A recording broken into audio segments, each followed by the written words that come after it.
రక్ష పాహి పాహి పరమానంద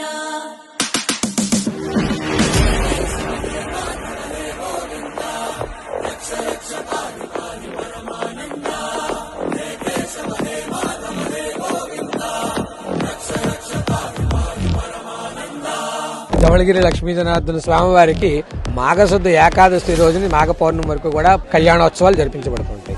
ఈ భీష్మ ఏకాదశి రోజుని స్వామివారి కళ్యాణోత్సవం జరుగుతుంది.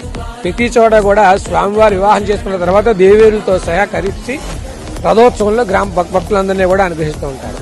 కానీ ఈ యొక్క జనార్దనుడి యొక్క క్షేత్రంలో రథం మీద స్వామివారి దేవేరులతో సహా ఊరేగి వచ్చి కళ్యాణం చేసుకుంటూ ఉంటారు. ఈ భీష్మ ఏకాదశి రోజుని నేటి రోజు రాత్రి 9 గంటలకు స్వామివారి కళ్యాణం వైభవపేతంగా జరుగుతుంది. ఈ కళ్యాణోత్సవాలు 5 రోజులు కూడా స్వామివారి విశేషమైనటువంటి వాహన